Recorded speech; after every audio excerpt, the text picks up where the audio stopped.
Hi hello guys, ఎలా ఉన్నారు? అందరూ బాగున్నారు? నేనైతే చాలా బాగున్నాను.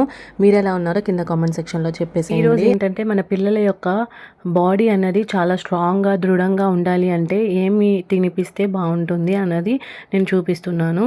సో ఇదైతే 3 years పిల్లల వరకు కూడా యూజ్ చేసుకోవచ్చు. ఇంకా లేట్ చేయకుండా ప్రాసెస్ అయితే చెప్పేస్తాను. ఫస్ట్ అయితే గీ వేసుకున్నాను అనమాట. నేనైతే హోమ్మేడ్ గీనే యూజ్ చేస్తాను, బట్ ఈసారి అయితే రెడీమేడ్ది యూజ్ చేశాను. మీరైతే హోమ్మేడ్ గీనే యూజ్ చేయండి. గీ వేసేసి మన దగ్గర అవైలబుల్లో ఉన్నటువంటి డ్రై ఫ్రూట్స్ అన్నీ వేసుకోవాలి. నేనైతే ఆల్ మిక్స్డ్ ఆఫ్ సీడ్స్ వేసేసాను, ఆ తర్వాత డ్రై ఫ్రూట్స్ వేసేసాను అవైలబుల్గా ఉన్నవన్నీ. సో ఇవైతే గీలో మంచిగా రోస్ట్ చేసుకొని రెడ్ బ్రౌనిష్ కలర్ వచ్చేసేదాకా రోస్ట్ చేసుకొని ఇలా సపరేట్గా తీసేసుకుంటున్నాను. తీసేసుకున్న తర్వాత అదే లెఫ్ట్ ఓవర్ గీలోనే మనము 1.5 గ్లాస్ కందిపప్పు యూజ్ చేయాలి.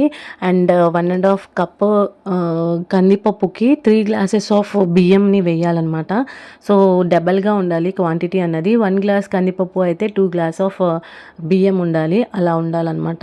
సో ఇదైతే నేను పాలిష్డ్ కాకుండా అన్పాలిష్డ్ తీసుకున్నాను. రైస్ అయితే బ్రౌన్ రైస్ తీసుకున్నాను. సో 3 glasses వేసాను. 1.5 గ్లాస్కి 3 glasses ఆఫ్ బియ్యం వేసి మంచిగా రోస్ట్ చేసుకున్నాను. ఇది కూడా చాలా మారేదాకా వేయించుకొని బాగా దాన్ని మెత్తటి పౌడర్ లాగా చేసుకోవాలన్నమాట. మిక్సీ పట్టుకోవాలి. సో ఈ ప్రాసెస్ అంతా కూడా సిమ్లోనే పెట్టి చేయాలి, మర్చిపోవద్దు.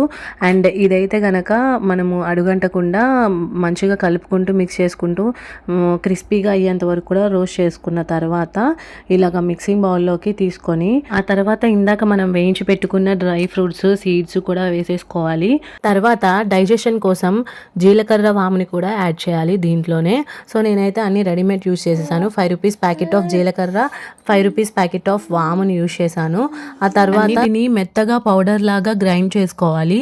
ఎంత పౌడర్ కన్సిస్టెన్సీలో ఉంటే అంత మంచిది అనమాట. ఇప్పుడైతే ఆ పౌడర్ని ఎలా యూజ్ చేయాలో చెప్తాను. ఫస్ట్ అయితే ఒక చిన్న బౌల్ తీసుకోండి. దాంట్లోకి ఒక 2 tablespoons ఆఫ్ పౌడర్ని తీసుకున్నారు అనుకోండి. మీరు మీకు ఇష్టమైన క్వాంటిటీలో తీసుకోవచ్చు పౌడర్ అన్నది, మీ బేబీ తినేదాన్ని బట్టి. సో ఆ క్వాంటిటీ తీసుకొని దాంట్లోకి వాటర్ని వేసి యూజ్ చేయాలన్నమాట. వాటర్ని వేసి మంచిగా కలుపుకోవాలి, మిక్స్ చేసుకోవాలి లమ్స్ ఏమి లేకుండా. అలా మిక్స్ చేసుకుని ఉంచుకున్న తర్వాత ఇంకొక బౌల్ తీసుకొని హాట్ వాటర్ని మరిగించుకోవాలి స్టవ్ మీద. అలా మరిగించుకున్న వాటర్లో ఈ కన్సిస్టెన్సీ ఏదైతే ఉందో దాన్ని యాడ్ చేసుకొని లమ్స్ ఏమి రాకుండా మంచిగా మరిగించుకొని మెత్తటి పేస్ట్ లాగా వచ్చేలాగా ఉంచుకోవాలి. బేబీకి తినిపించే క్వాంటిటీలోకి వస్తే సరిపోతుంది. ఇలా కనుక ప్రిపేర్ చేసి మీ బేబీకి తినిపిస్తే చాలా మంచిది. సో ఫార్మేట్ అయితే పౌడర్ ఫార్మేట్ అలా ఉండాలి. నేను వీడియోలో చూపిస్తున్న విధంగా అలా ఉంటే కనుక పౌడర్ ఎక్కువ కాలం నిలువ ఉంటుందన్నమాట. సో ఇది గైస్ ఈరోజు వీడియో. మీకు నచ్చితే లైక్ చేసి మన ఛానల్ని సబ్స్క్రైబ్ చేసి సపోర్ట్ చేయండి. See you in the next video.